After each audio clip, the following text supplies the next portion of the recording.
So প্রিয় viewers, আবারও চলে আসলাম তোমাদের মাঝে গুরুত্বপূর্ণ প্রশ্ন উত্তর নিয়ে। আজকে মূলত আমরা আলোচনা করব 2026 প্রজাতন্ত্র দিবস এমসিকিউ প্রশ্ন উত্তর নিয়ে। আপকামিং এক্সামের জন্য খুবই গুরুত্বপূর্ণ হতে চলেছে আজকের এই ভিডিওটি, তাই ভিডিওটি স্কিপ না করে সম্পূর্ণটি দেখার জন্য অনুরোধ রইল। চলুন আজকের প্রথম প্রশ্নটি জেনে নেওয়া যাক। আজকের প্রথম প্রশ্ন হলো, অর্থাৎ 1 নম্বর প্রশ্ন হলো, 26শে জানুয়ারি 26 তারিখে প্রজাতন্ত্র দিবসের কততম বার্ষিকী পালিত হয়েছে? 75তম, 76তম, 77তম, 78তম। 1 নম্বর প্রশ্নের ক্ষেত্রে কিন্তু একেবারে সঠিক উত্তর হয়ে যাবে option C is the right answer, 77তম। তাহলে 2026 সালে 26শে জানুয়ারি কততম প্রজাতন্ত্র দিবস পালিত হয়েছে? মনে রাখবেন 77তম। 2 নম্বর প্রশ্ন হলো, প্রজাতন্ত্র দিবস 2026-এর প্রধান অতিথি কারা ছিলেন? Joe Biden, Rishi Sunak, Antonio Costa ও Ursula von der Leyen, Emmanuel Macron. তো 2 নম্বর প্রশ্নের ক্ষেত্রে কিন্তু একেবারে সঠিক উত্তর হয়ে যাবে option C is the right answer, Antonio Costa ও উর্সুলা ভন ডার লেইন। তাহলে 2026 সালের কুচকাওয়াজে অর্থাৎ প্রজাতন্ত্র দিবসে প্রধান অতিথি কে ছিলেন? মনে রাখবেন এই দুজন ব্যক্তি কিন্তু প্রধান অতিথি ছিলেন এই বছরে, অ্যান্তনিও কস্তা ও Ursula von der Leyen. Clear? 3 নম্বর প্রশ্ন হলো, প্রজাতন্ত্র দিবস 26-এর থিম কী ছিল? বিকশিত ভারত, নারী শক্তি, বন্দে মাতরমের 150 বছর, আত্মনির্ভর ভারত। 3 নম্বর প্রশ্নের ক্ষেত্রে কিন্তু একেবারে সঠিক উত্তর হয়ে যাবে option C is the right answer, বন্দে মাতরমের 150 বছর। তাহলে এই যে 2026 সালের প্রজাতন্ত্র দিবসের থিম কী ছিল? মনে রাখবেন বন্দে মাতরমের 150 বছর, option C is the right answer. 4 নম্বর প্রশ্ন হলো, প্রজাতন্ত্র দিবসে কুচকাওয়াজে অংশগ্রহণকারী সর্বোচ্চ পদকের সামরিক কর্মকর্তাকে? সেনাপ্রধান, চিফ অফ ডিফেন্স স্টাফ অর্থাৎ সিডিএস, রাষ্ট্রপতি, প্রতিরক্ষা মন্ত্রী। 4 নম্বর প্রশ্নের ক্ষেত্রে কিন্তু একেবারে সঠিক উত্তর হয়ে যাবে option C is the right answer, রাষ্ট্রপতি।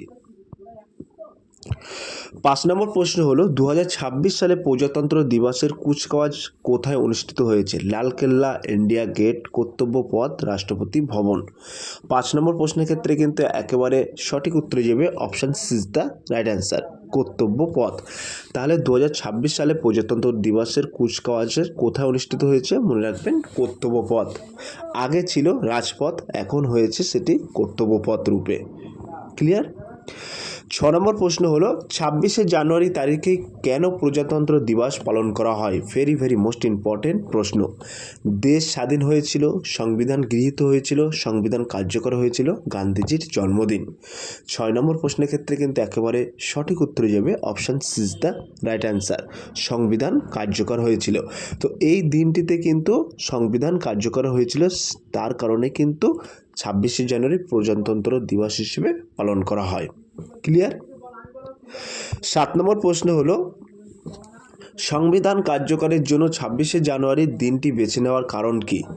জালিয়ানওয়ালাবাগ, 1930 সালে পূর্ণ স্বরাজ ঘোষণা, ভারত ছাড়ো আন্দোলন, সিপাহী বিদ্রোহ। 7 নম্বর প্রশ্নের ক্ষেত্রে কিন্তু একেবারে সঠিক উত্তর হয়ে যাবে option B is the right answer, 1930 সালে পূর্ণ স্বরাজ ঘোষণা। তাহলে সংবিধান কার্যকরের জন্য 26শে জানুয়ারির দিনটি কেন বেছে নিয়েছিল? তার কারণ হলো 1930 সালে পূর্ণ স্বরাজ ঘোষণার জন্য। ঠিক আছে? 8 নম্বর প্রশ্ন হলো, ভারতের প্রথম প্রজাতন্ত্র দিবস কবে পালিত হয়? ভেরি মোস্ট ইম্পর্টেন্ট প্রশ্ন।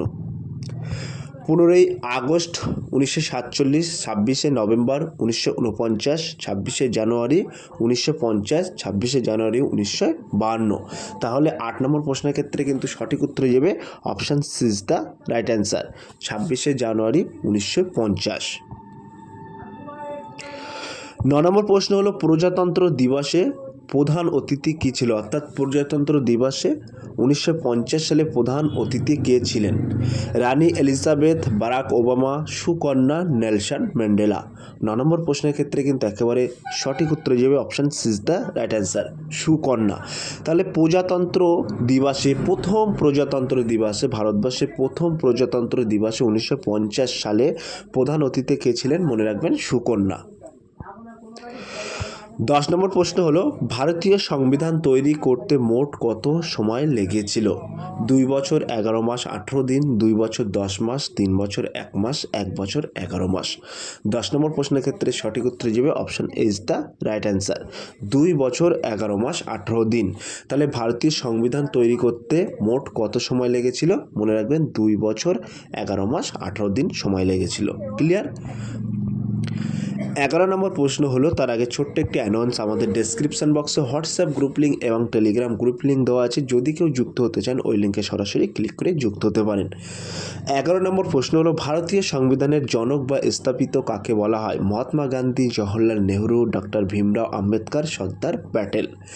11 নম্বর প্রশ্নের ক্ষেত্রে সঠিক উত্তর যাবে option C is the right answer, doctor Bhimrao Ambedkar. তাহলে ভারতীয় সংবিধানের জনক কাকে বলে? মনে রাখবেন ডক্টর ভীমরাও আম্বেদকরকে বলা হয়। Option C is the right answer. 12 number প্রশ্ন হলো খসড়া কমিটির অর্থাৎ ড্রাফটিং কমিটির চেয়ারম্যান কে ছিলেন? Doctor Rajendra Prasad, B N. Rao, doctor Bhimrao Ambedkar, K M. Munshi. 12 number প্রশ্নের ক্ষেত্রে সঠিক উত্তর যাবে option C is the right answer, doctor Bhimrao Ambedkar. 13 number প্রশ্ন হলো ভারতীয় সংবিধানের প্রজাতন্ত্র ধারণাটি কোন দেশ থেকে নেওয়া হয়েছে? ভেরি মোস্ট ইম্পর্টেন্ট প্রশ্ন। America, Britain, France, Russia. 13 number প্রশ্নের ক্ষেত্রে সঠিক উত্তর যাবে option C is the right answer, France.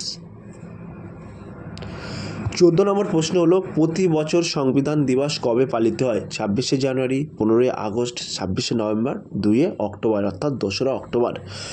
14 নম্বর প্রশ্নের ক্ষেত্রে সঠিক উত্তর যাবে option C is the right answer, 26শে নভেম্বর। তাহলে প্রতি বছর সংবিধান দিবস কবে পালিত হয়? মনে রাখবেন 26শে নভেম্বর। 15 নম্বর প্রশ্ন হলো ভারতের জাতীয় পতাকার নকশা কে তৈরি করেছিলেন? রবীন্দ্রনাথ ঠাকুর, বঙ্কিমচন্দ্র চট্টোপাধ্যায়, পিঙ্গালি ভেঙ্কায়া, মহাত্মা গান্ধী। 15 নম্বর প্রশ্নের ক্ষেত্রে সঠিক উত্তর যে option C is the right answer, Pingali Venkayya. তাহলে ভারতবর্ষের জাতীয় পতাকার নকশা কে তৈরি করেছিলেন? মনে রাখবেন Pingali Venkayya. Option C is the right answer.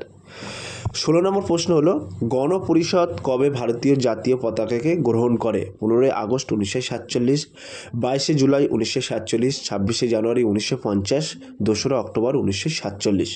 16 নম্বর প্রশ্নের ক্ষেত্রে সঠিক উত্তর যাবে option B is the right answer, 22শে জুলাই 1947। 17 নম্বর প্রশ্ন হলো জাতীয় পতাকার দৈর্ঘ্য ও প্রস্থের অনুপাত কত? 2:3, 3:2, 4:3, 1:1। 17 নম্বর প্রশ্নের ক্ষেত্রে কিন্তু একেবারে সঠিক উত্তর যাবে option B is the right answer, 3:2। এই যে ভারতের জাতীয় পতাকার দৈর্ঘ্য এবং প্রস্থের অনুপাত কিন্তু 3:2, মনে রাখবে।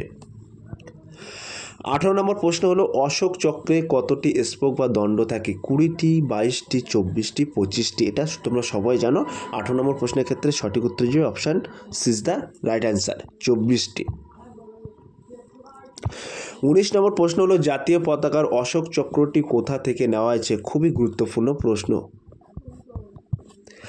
সাঁচি স্তূপ, সারানাথের অশোক স্তম্ভ, অজন্তা গুহা, ইলোরা গুহা। 19 নম্বর প্রশ্নের ক্ষেত্রে সঠিক উত্তর যাবে option B is the right answer, সারানাথের অশোক স্তম্ভ থেকে নেওয়া হয়েছিল। 20 নম্বর প্রশ্ন হলো সত্যমেব জয়তে কোথা থেকে নেওয়া হয়েছে? ঋগ্বেদ, মুন্ডক উপনিষদ, মহাভারত, রামায়ণ। 20 নম্বর প্রশ্নের ক্ষেত্রে সঠিক উত্তর যাবে option B is the right answer, Mundaka Upanishad. 21 number প্রশ্ন হলো প্রজাতন্ত্র দিবসে দিল্লিতে কে জাতীয় পতাকা উত্তোলন করেন? প্রধানমন্ত্রী, রাষ্ট্রপতি, প্রধান বিচারপতি, স্পিকার। 21 নম্বর প্রশ্নের ক্ষেত্রে সঠিক উত্তর যাবে option B is the right answer, রাষ্ট্রপতি। তাহলে প্রজাতন্ত্র দিবসে দিল্লিতে কে জাতীয় পতাকা উত্তোলন করেন? মনে রাখবেন রাষ্ট্রপতি উত্তোলন করেন। Option B is the right answer. 22 number প্রশ্ন হলো ভারতের জাতীয় সঙ্গীত জন গণ মন কার লেখা? বঙ্কিমচন্দ্র চট্টোপাধ্যায়, রবীন্দ্রনাথ ঠাকুর, শরৎচন্দ্র চট্টোপাধ্যায়, সত্যজিৎ রায়। 22 নম্বর প্রশ্নের ক্ষেত্রে সঠিক উত্তর যাবে option B is the right answer, Rabindranath Tagore. তো ভারতের জাতীয় সঙ্গীত লিখেছিলেন কিন্তু রবীন্দ্রনাথ ঠাকুর এবং বাংলাদেশের জাতীয় সঙ্গীতও কিন্তু লিখেছিলেন রবীন্দ্রনাথ ঠাকুর, এটি মনে রাখবেন।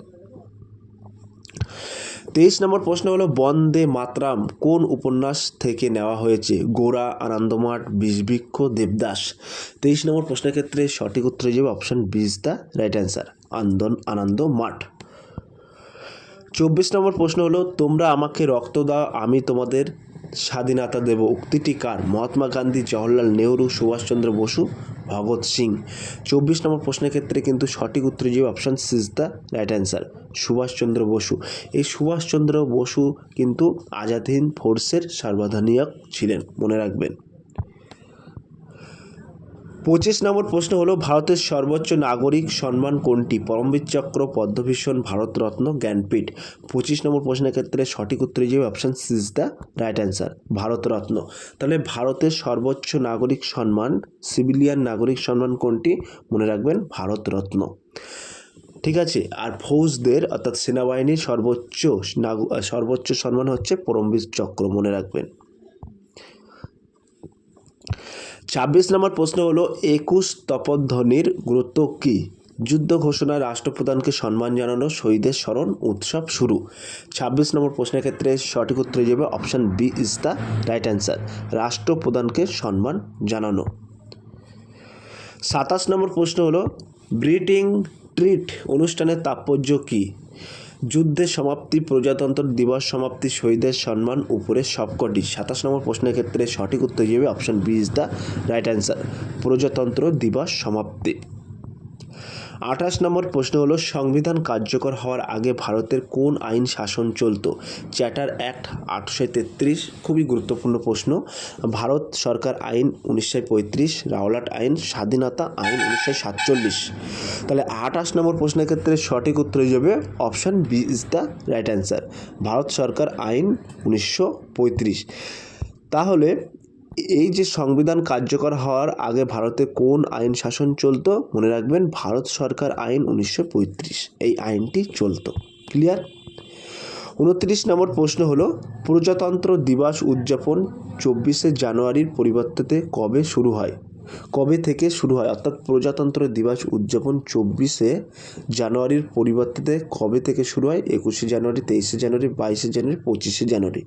29 নম্বর প্রশ্নের ক্ষেত্রে সঠিক উত্তর হিসেবে option B is the right answer, 23শে জানুয়ারি। আজকের লাস্ট প্রশ্ন অর্থাৎ 30 নম্বর প্রশ্ন হলো ভারতের প্রজাতন্ত্র কবে প্রতিষ্ঠিত হয়? 15 আগস্ট 1947, 26শে নভেম্বর 1949, 26শে জানুয়ারি 1950, 1 জানুয়ারি 1950। সো প্রিয় ভিউয়ার্স, এই প্রশ্নটি তোমাদের জন্য হোমওয়ার্ক থাকলো। তোমরা সঠিক উত্তরটি বেছে নিয়ে কমেন্ট সেকশন বক্সে কমেন্টের মাধ্যমে জানিয়ে দাও। সো প্রিয় ভিউয়ার্স, এই ছিল আজকের ভেরি মোস্ট ইম্পর্ট্যান্ট ভিডিও। যদি আজকের এই ভিডিওটি ভালো লেগে থাকে প্লিজ লাইক, কমেন্ট এবং শেয়ার করে দিন বন্ধুদের মাঝে। ফিরে আসছে আগামী দিনে তোমাদের জন্য very most important topic video নিয়ে।